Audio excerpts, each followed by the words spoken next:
കഥയാരംഭിക്കുന്നത് ടേഗു എന്ന യുവാവിനെ പരിചയപ്പെടുത്തിക്കൊണ്ടാണ്. ടേഗു എന്ന് ഹോസ്പിറ്റൽ ലോബിയിലേക്ക് വന്നിരിക്കുകയായിരുന്നു. തന്റെ സഹോദരി ജേക്യുങ്ങിനെ കൂട്ടാനായിരുന്നു ടേഗു എത്തിച്ചേർന്നിരുന്നത്. ജേക്യുങ് അവിടെ ഇന്റൻസീവ് കെയർ യൂണിറ്റിൽ ചികിത്സയിലായിരുന്നു. നിലവിലിപ്പോൾ ഡിസ്ചാർജായി പോവുകയാണ്. ആശുപത്രി ലോബിയിൽ വെച്ച് തന്റെ നീസായ ജെയ്യൂനിനെ ടേഗു കണ്ടു. ടേഗു ആകെ ക്ഷീണിച്ചു കാണപ്പെട്ടതും ജേക്യുങ് അവനടുത്ത് കാര്യമായി അന്വേഷണം തിരക്കി. എന്താ നീ കാണിക്കുന്നേ, ഒന്നും കഴിക്കുന്നില്ലേ എന്നൊക്കെ ചോദിച്ചു. പിന്നാലെ ക്രിമിനൽ ലോകവുമായി ബന്ധപ്പെട്ട് ജോലി ചെയ്യുന്ന അവനോട് അവിടം വിട്ട് പോരുവാനും അവർ ആവശ്യപ്പെട്ടു. ടേഗുവിന്റെ സുരക്ഷിതത്വത്തെപ്പറ്റി ആലോചിച്ച് അവർ വല്ലാതെ വറീഡായിരുന്നു. പിന്നാലെ ടേഗു തന്റെ കാറിൽ തന്നെ ജേക്യുങ്ങിനെയും മരുമകളെയും കയറ്റി അവിടെ നിന്ന് വീട്ടിലേക്ക് പറഞ്ഞയച്ചു. ഹോസ്പിറ്റലിലെ കാര്യങ്ങൾ ബാക്കിയവൻ നോക്കിക്കോളാം എന്നും അവൻ പ്രത്യേകം പറഞ്ഞിരുന്നു. ടേഗു പിന്നാലെ ആശുപത്രിയിൽ കയറി ഡോക്ടറെ കണ്ടു. ഡോക്ടർ ടേഗുവിനോട് സഹോദരിയുടെ ഹെൽത്ത് കാര്യങ്ങളെപ്പറ്റി സംസാരിച്ചു. ദിവസങ്ങൾ കഴിയുന്തോറും അവരുടെ ആരോഗ്യം ക്ഷയിച്ച് വരികയാണെന്നും ഇനി അധികം നാൾ സഹോദരി ജീവിച്ചിരിക്കാൻ സാധ്യതയില്ല എന്നും ഡോക്ടർ ടേഗുവിനോട് പറഞ്ഞു. അത് കേട്ടതും ടേഗു വല്ലാതായി പോയിരുന്നു. തന്റെ സഹോദരിയെ നഷ്ടപ്പെടുത്താൻ പാകത്തിന്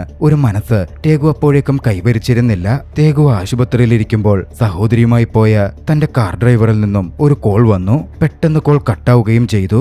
കഥ അവിടെ നിന്നും ഹൈവേയിലേക്ക് നീങ്ങുന്നു. അവിടെ അപകടത്തിൽപ്പെട്ട ഒരു കാർ കിടക്കുന്നുണ്ടായിരുന്നു. അത് ടേഗുവിന്റെ കാറാണ്. സഹോദരിയും മകളുമായിട്ട് പോയ അതേ കാർ തന്നെ. ആ കാർ യാത്രാമധ്യേ സ്ഫോടനത്തിനിരയായിരിക്കുന്നു. ജേക്യുങ്ങും മകളും സ്ഫോടനത്തിൽ ഉടനടി മരണപ്പെട്ടിരുന്നു. ടേഗുവിന്റെ പരിക്കേറ്റ ആളുകളെ ഉടനടി ആശുപത്രിയിലേക്കും മാറ്റി. ടേഗു വിവരമറിഞ്ഞ ഉടനെ അങ്ങോട്ടേക്ക് ഓടിയെത്തി. തന്റെ സഹോദരിയും മരുമകളും മരണപ്പെട്ടു എന്ന വാർത്ത ടേഗുവിനെ ഞെട്ടിച്ചിരുന്നു. താൻ ഈ ലോകത്ത് അനാഥനായല്ലോ എന്ന ചിന്ത അവനിൽ വേദന നിറച്ചു. വൈകാതെ അവരുടെ ഫ്യൂണറൽ ചടങ്ങുകൾ നടക്കുകയായിരുന്നു. ഫ്യൂണറൽ ചടങ്ങിലേക്ക് ടേഗുവിന്റെ ബോസായ മിസ്റ്റർ യാങ് വന്നു. യാങ് ടേഗുവിനോട് സംസാരിച്ചു. ടേഗുവിന്റെ നഷ്ടത്തിൽ ആദരാഞ്ജലികൾ അർപ്പിച്ചു. ടേഗുവിനെ പോലെ തന്നെ അന്ന് നടന്ന അപകടത്തിന്റെ പിന്നിൽ പ്രവർത്തിച്ചത് തങ്ങളുടെ എതിരാളികളായ ബുക്സോങ് ഗ്യാങ് ആണ് എന്നായിരുന്നു മിസ്റ്റർ യാങ്ങും ചിന്തിച്ചിരുന്നത്. ചെയർമാൻ ഡോ എന്ന വ്യക്തിയായിരുന്നു ബുക്സോങ് ഗ്യാങ്ങിന്റെ തലവൻ. കാര്യം ഇങ്ങനൊക്കെയാണെങ്കിലും കുറച്ചു നാളുകൾക്ക് മുമ്പ് ചെയർമാൻ ഡോ ടേഗുവിന്റെ കഴിവുകൾ കണ്ട് ടേഗുവിനെ തന്റെ ഗ്യാങ്ങിലേക്ക് കൂട്ടാൻ ശ്രമിച്ചിരുന്നതാണ്. പക്ഷേ മിസ്റ്റർ യാങ്ങിനോട് ലോയലായിരുന്ന ടേഗു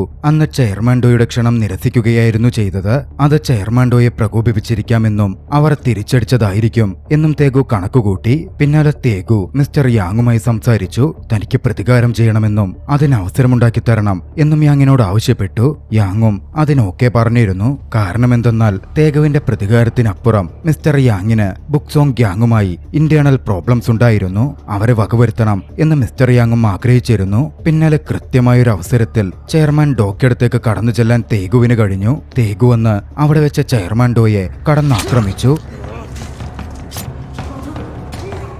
ഇതേസമയം മിസ്റ്റർ യാങ് ആകട്ടെ ബുക്സോങ് ഗാങ്ങിന്റെ കേന്ദ്രത്തിൽ ബേസിൽ ആക്രമണം നടത്താൻ ഉത്തരവിട്ടിരുന്നു. യാങ്ങിന്റെ ആളുകൾ അവിടെയും ആക്രമണം നടത്തി. അവിടെ വെച്ച് ഡയറക്ടർ മാ എന്ന ബുക്സോങ് ഗ്യാങ്ങിലെ പ്രധാന നേതാവിനെ പോലും അവർ കൈകാര്യം ചെയ്യുന്നുണ്ട്. പ്രതികാര നടപടികൾ കഴിഞ്ഞതും മിസ്റ്റർ യാങ് ടേഗുവിന് റഷ്യയിലേക്ക് രക്ഷപ്പെടാനുള്ള ടിക്കറ്റ് എടുത്തു കൊടുത്തു. റഷ്യയിലേക്ക് പോകുന്നതിനു മുമ്പ് ഒരാഴ്ച ജേജു ഐലൻഡിൽ പോയി ഒളിവിൽ കഴിയാനും ആവശ്യപ്പെട്ടു. കൂട്ടോ എന്ന പേരുള്ള അവരുടെ ഗ്യാങ്ങിന്റെ ഒരു പരിചയക്കാരൻ ജേജു ഐലൻഡിലുണ്ട്. അവിടെ തങ്ങാനായിരുന്നു നിർദ്ദേശം. കൂട്ടോ ഒരു ആയുധ കച്ചവടക്കാരൻ കൂടിയാണ്. അങ്ങനെ ടേഗു ജേജു ഐലൻഡിലെത്തി. അവിടെ ടേഗുവിനെ പിക്ക് ചെയ്യാൻ എത്തിയത് ഒരു പെൺകുട്ടിയായിരുന്നു. ജേയോൺ എന്നാണ് അവളുടെ പേര്. കൂട്ടോയുടെ നീസായിരുന്നു അവൾ. ജേജുവുമായി അവൾ അവിടെ നിന്ന് പുറപ്പെട്ടു. ജേയോൻ ഒരു പ്രത്യേക സ്വഭാവക്കാരിയായിരുന്നു. ഏവരോടും ഗൗരവത്തിൽ മാത്രമേ അവൾ പെരുമാറുകയുള്ളൂ. ഇതേസമയം മറുവശത്ത് കൂട്ടോ ആകട്ടെ ഒരു ആയുധ കച്ചവടത്തിലായിരുന്നു. ബോസാങ് ഗ്യാങ്ങിലെ മെമ്പേഴ്സ് ആയിരുന്നു അവിടെ എത്തിച്ചേർന്നിരുന്നത്. ആയുധം വാങ്ങി ജപ്പാനിലേക്ക് മറച്ചുവെക്കാനായിരുന്നു അവരുടെ പദ്ധതി. തന്റെ നീസിനെ പോലെ തന്നെ കൂട്ടോയും വളരെ ഗൗരവമുള്ള വ്യക്തിയായിരുന്നു. ബിസിനസ് പാർട്ട്നേഴ്സിനോട് പോലും അതേ ഗൗരവത്തിലായിരുന്നു അയാളുടെ പെരുമാറ്റം. ടേഗു അങ്ങനെ കൂട്ടോയുടെ അടുത്തേക്കെത്തി. കൂട്ടോ ടേഗുവിനെ സ്വാഗതം ചെയ്തു. പക്ഷേ അതിലയാൾക്ക് വലിയ താല്പര്യമില്ല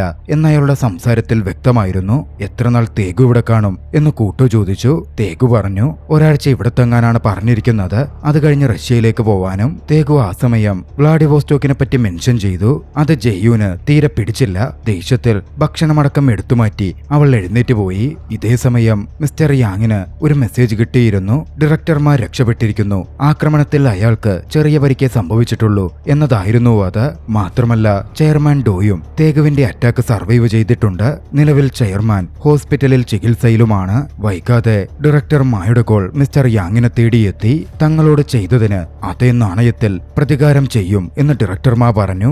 മരണത്തിന് കാത്തിരുന്നോളാനും ഭീഷണി മുഴക്കി. മിസ്റ്റർ യാങ് വല്ലാതെ ഭയപ്പെട്ടിരുന്നു. തേഗുവിന്റെ ലീഡർഷിപ്പില്ലാതെ ബുക്സോങ്യാങ്ങിൽ നിന്നൊരു ആക്രമണം വന്നാൽ എന്തു ചെയ്യും എന്ന് മിസ്റ്റർ യാങ്ങിന് അറിവുണ്ടായിരുന്നില്ല. അടുത്ത ദിവസം കൂട്ടോയുടെ ഇടത്തായിരുന്ന തേഗു പുറത്തേക്കിറങ്ങി.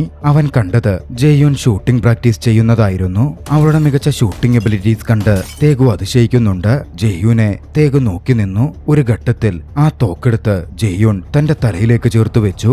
ആത്മഹത്യാശ്രമം എന്ന പോലെ ഭയന്ന തേഗു ജെയ്യൂനെ വിളിച്ച് അവളുടെ അടുത്തേക്ക് ചെന്നു. പക്ഷെ അവൾ കാഞ്ചി വലിച്ചു. എന്നിരുന്നാലും തോക്കിലെ വെടിയുണ്ടകൾ തീർന്നിരുന്നു. അവൾക്കൊന്നും തന്നെ സംഭവിച്ചില്ല. എന്താ സംഭവിക്കുന്നത് എന്ന് തേഗുവിന് മനസ്സിലായതുമില്ല. ജെയ്യൂൻ തേഗുവിനോടൊന്നും പറഞ്ഞില്ല. തണുപ്പം മട്ടിൽ അയാളെ നോക്കി കടന്നുപോയി. അവളുടെ ഈ വിചിത്രമായ സ്വഭാവത്തിൽ തേഗു ആകെ അങ്കലാപ്പിലായിരുന്നു. ഇതേ സമയം മറുവശത്ത് ഡയറക്ടർമാ തന്റെ പ്രവർത്തികൾ തുടങ്ങിയിരുന്നു. മിസ്റ്റർ യാങ്ങിന്റെ ഒരാളെ പിടികൂടി വളരെ ക്രൂരമായി ഡയറക്ടർമാ അയാളെ വകവരുത്തി. പിന്നാലെ അയാളുടെ ശരീരഭാഗങ്ങൾ മുറിച്ച് മിസ്റ്റർ യാങ്ങിനായി അയാൾ അയച്ചു കൊടുത്തു. ഭയന്ന മിസ്റ്റർ യാങ് മിസ്റ്റർ പാർക്കിനെ ചെന്ന് കണ്ടു. ക്രിമിനൽ സിൻഡിക്കേറ്റിന്റെ വൈസ് പ്രസിഡന്റാണ് മിസ്റ്റർ പാർക്ക്. മിസ്റ്റർ പാർക്കിനോട് രണ്ട് ഗ്യാങ്ങിനുമിടയിൽ ഒരു കോംപ്രമൈസ് മീറ്റിംഗ് സംഘടിപ്പിക്കാൻ മിസ്റ്റർ യാങ് ആവശ്യപ്പെട്ടു. അങ്ങനെയിരിക്കെ ഒരു ദിവസം ജെയ്യൂൻ കാറിൽ അബോധാവസ്ഥയിലിരിക്കുന്നത് തേഗു കണ്ടു. ഉടനടി തേഗു അത് കൂട്ടോയെ അറിയിച്ചു. അവരുടൻ ജെയ്യൂനെ ആശുപത്രിയിലേക്ക് മാറ്റി. അന്ന് ആശുപത്രിയിൽ വെച്ചാണ് കൂട്ടോ ജെയ്യൂനെ പറ്റി തേഗുവിനോട് മനസ്സ് തുറക്കുന്നത്. ജെയ്യൂന് വളരെ മാരകമായൊരു അസുഖമുണ്ട്, അധികകാലം ജീവിക്കില്ല എന്ന തോന്നൽ അവളെ പിടിച്ചുകുലുക്കിയിരുന്നു. അതുകൊണ്ട് തന്നെ പലതവണ തന്റെ ജീവനെടുക്കാൻ അവൾ ശ്രമിച്ചതുമാണ്. പക്ഷേ ഓരോ തവണയും അവളെ രക്ഷപ്പെടുത്താൻ കഴിഞ്ഞു. കൂട്ടോക്ക് ജെയ്യൂനോട് കാര്യങ്ങൾ വ്യക്തമായി പറയണമായിരുന്നു. ജെയ്യൂനെ ഒരുപക്ഷെ വിദേശത്ത് ചികിത്സയ്ക്ക് കൊണ്ടുപോകാനായാൽ ജെയ്യൂനെ രക്ഷപ്പെടുത്താൻ പറ്റും. പക്ഷേ ജെയ്യൂനെ അമേരിക്കയിലേക്ക് കൊണ്ടുപോകാനും ചികിത്സ തുടർച്ചയായി നടത്താനും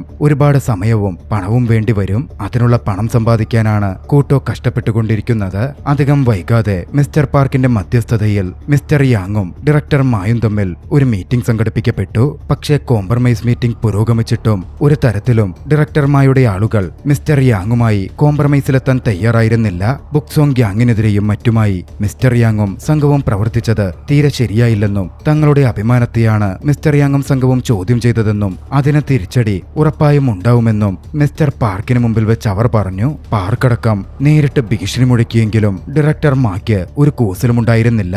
തിരിച്ചടി നിൽക്കുമെന്ന് തന്നെ ഡയറക്ടർ മാ തറപ്പിച്ചു പറഞ്ഞു. ചെയർമാൻ ഇപ്പോൾ ആശുപത്രിയിലാണ്. ബുക്സോങ് ഗ്യാങ്ങിന്റെ തലവന്റെ സ്ഥാനം ഇപ്പോൾ ഡയറക്ടർ മാക്കാനുള്ളത്. അതുകൊണ്ട് എന്തു വേണമെന്ന് ഡയറക്ടർ മാക്ക് തന്നെ തീരുമാനിക്കാമായിരുന്നു. മറുവശത്ത് ആശുപത്രിയിൽ ജെയ്യൂൺ മയക്കമുണർന്നു. ഉണർന്നപാടെ ആശുപത്രി വിട്ടുപോരാൻ ജെയ്യൂൺ തിടുക്കം കൂട്ടി. തേഗു തന്നെ ജെയ്യൂനെ ഡിസ്ചാർജ് ചെയ്ത് കൊണ്ടുപോരാൻ തുടങ്ങി. പോരുന്ന വഴിയിൽ ഒരു റെസ്റ്റോറന്റിൽ കയറണം എന്നവൾ ആവശ്യപ്പെട്ടു. അവരൊന്നിച്ച് ആ റെസ്റ്റോറന്റിൽ കയറി. അവരൊന്നിച്ച് ലഞ്ച് കഴിക്കുകയും അല്പം മദ്യപിക്കുകയും ചെയ്തു. തേഗുവിനടുത്തുള്ള ജെയ്യൂന്റെ ഗൗരവമൊക്കെ മാറി വരുന്നുണ്ടായിരുന്നു. തേഗുവിനോട് അവൾ കുറച്ച് ഫ്രണ്ട്ലിയായി ഇടപഴകാൻ തുടങ്ങി. വൈകാതെ മിസ്റ്റർ യാങ്ങിന്റെ ഫോൺ കോൾ തേഗുവിനെ തേടിയെത്തി. അവിടെ നടക്കുന്ന സംഭവങ്ങളും ഡയറക്ടർമാർ മുഴക്കിയിരിക്കുന്ന ഭീഷണിയും ചെയർമാൻ ഡോ അടക്കം രക്ഷപ്പെട്ട കാര്യവും മിസ്റ്റർ യാങ് തേഗുവിനോട് പറഞ്ഞു. കാര്യങ്ങൾ കൈവിട്ടിരിക്കുകയാണെന്നും താനും ജേജു ഐലൻഡിലേക്ക് വരുന്നുവെന്നും അവിടെ നിന്ന് നമുക്ക് ഒന്നിച്ച് റഷ്യയിലേക്ക് പോകാമെന്നും മിസ്റ്റർ യാങ് കൂട്ടിച്ചേർത്തിരുന്നു. പക്ഷേ അതെല്ലാം മിസ്റ്റർ യാങ്ങിന്റെ തന്ത്രമായിരുന്നു. എല്ലാ കുറ്റങ്ങളും തേഗുവിന്റെ തലയിലേക്ക് മിസ്റ്റർ യാങ് വെച്ചുകെട്ടിയിരുന്നു. ഡയറക്ടർ മായിൽ നിന്ന് രക്ഷപ്പെടാനുള്ള മിസ്റ്റർ യാങ്ങിന്റെ തന്ത്രമായിരുന്നു അത്.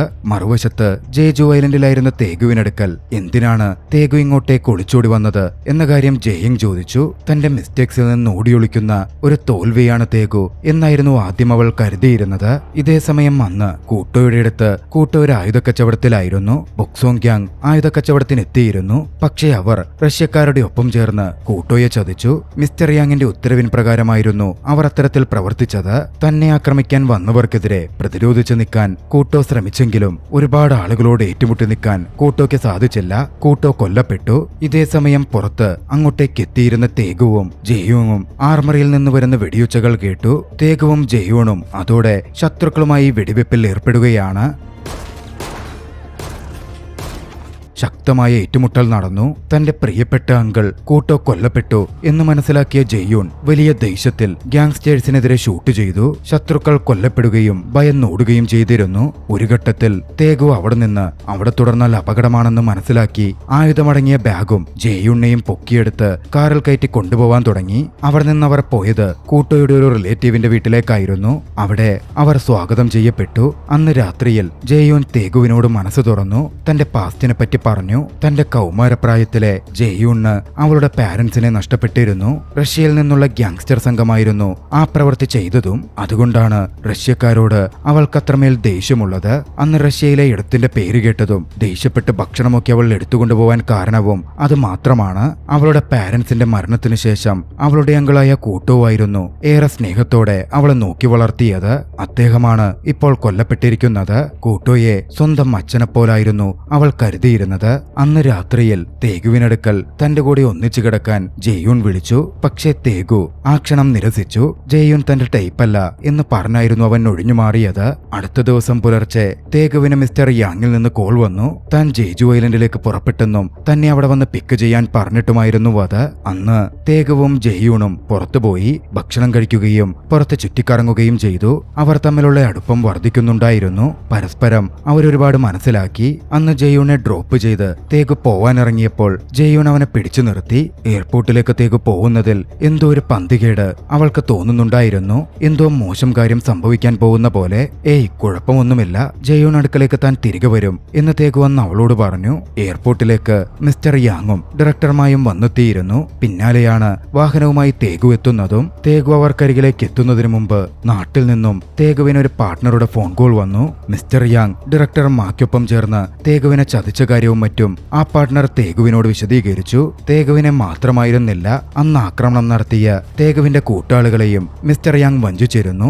അവരൊക്കെ ശക്തമായ മർദ്ദനമേറ്റിപ്പോൾ ആശുപത്രിയിലാണ്. പിന്നാലെയാണ് തേഗു എയർപോർട്ടിലെത്തിയ ഡയറക്ടർ മായ കാണുന്നത്. ഉടനടി അവിടെ നിന്ന് പുറത്തേക്ക് തേഗു കടന്നു. പക്ഷേ ഡയറക്ടർമാരുടെ ആളുകൾ തേഗുവിനെ കണ്ടിരുന്നു. അവർ തേഗുവിനെ ഫോളോ ചെയ്യാൻ ആരംഭിച്ചു. പുറത്തേക്ക് എത്തിയതും ഒരു ചേസ് ആരംഭിക്കുകയായിരുന്നു. തേഗു കാർ എടുത്ത് രക്ഷപ്പെട്ടു പോവാൻ ശ്രമിച്ചപ്പോൾ ഡയറക്ടർ മായുടെ സംഘം തേഗുവിന് പിന്നാലെ വെച്ചുപിടിച്ചു.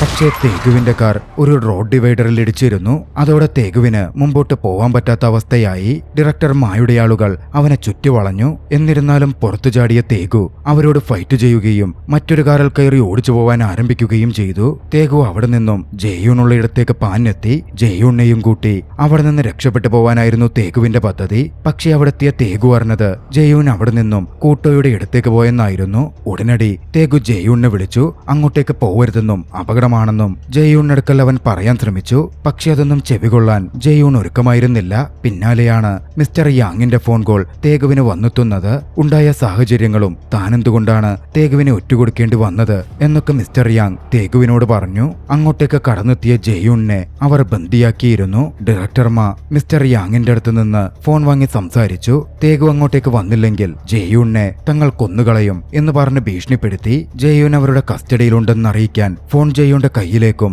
ഡയറക്ടർമാർ കൈമാറി. പക്ഷേ ജെയ്യൂൺ പറഞ്ഞത് എന്റെ കാര്യം നോക്കണ്ട, എന്തായാലും അധികം വൈകാതെ ഞാൻ മരണപ്പെടാൻ പോകുന്നവളാണ്, തേഗു രക്ഷപ്പെട്ടു പൊക്കോളൂ എന്നായിരുന്നു. പക്ഷേ എന്തുതന്നെയാണെങ്കിലും ജെയ്യൂണിനെ രക്ഷപ്പെടുത്താൻ ജെയ്യൂണിനായി അങ്ങോട്ടേക്ക് ചെല്ലാൻ തേഗു തീരുമാനിച്ചു കഴിഞ്ഞിരുന്നു.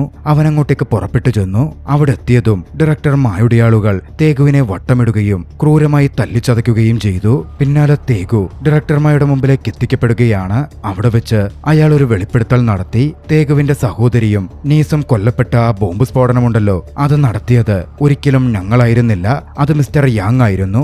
നീ ഞങ്ങളുടെ കൂടെ ചേരും എന്ന് ഭയന്ന് നിന്നെക്കൊണ്ട് തന്നെ ഞങ്ങളെ ഇല്ലാതാക്കിക്കാൻ വേണ്ടി അയാൾ കളിച്ച കളിയായിരുന്നു ഇത്. അത് കേട്ടതും തേഗുവിന് കലി പൂണ്ടു. തേഗു അവിടെ ഉണ്ടായിരുന്ന മിസ്റ്റർ യാങ്ങിനെ കടന്നാക്രമിക്കുകയാണ്.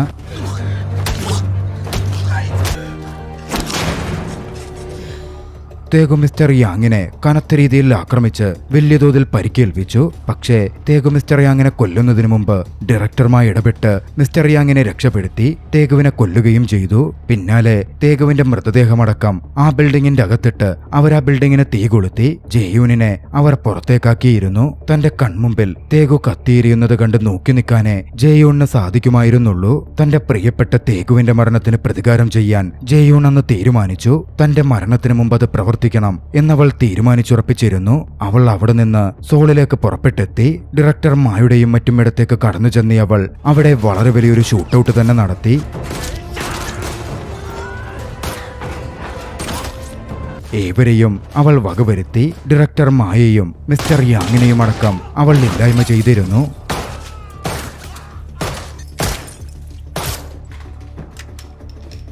അവിടെ നിന്നും അവൾ ബീച്ചിനരികിൽ ചെന്നു നിന്നു. അവൾക്ക് വല്ലാത്ത സമാധാനം അനുഭവപ്പെട്ടു. അവളുടെ മുഖത്ത് ചെറിയൊരു പുഞ്ചിരി വന്നു. ഈ സമയം അവളെ തിരക്കി പോലീസ് സംഘം പാഞ്ഞെടുക്കുന്നുണ്ടായിരുന്നു. ആ ദൃശ്യങ്ങളോടെ ചലച്ചിത്രം അവസാനിക്കുകയാണ്. രസകരമായ ചലച്ചിത്രം നിങ്ങൾക്കിഷ്ടമായെങ്കിൽ വീഡിയോ ലൈക്ക് ചെയ്യുക. അഭിപ്രായങ്ങളും നിർദ്ദേശങ്ങളും കമന്റുകളിൽ രേഖപ്പെടുത്തുക. കഴിയുമെങ്കിൽ ചാനൽ സബ്സ്ക്രൈബ് ചെയ്തും കൂട്ടുകാർക്ക് ഷെയർ ചെയ്തു കൊടുത്തും ഞങ്ങളെ സപ്പോർട്ട് ചെയ്യുക. അടുത്ത എപ്പിസോഡിൽ മറ്റൊരു മികച്ച ചലച്ചിത്രവുമായി നമുക്ക് കണ്ടുമുട്ടാം. അതുവരെ ബൈ.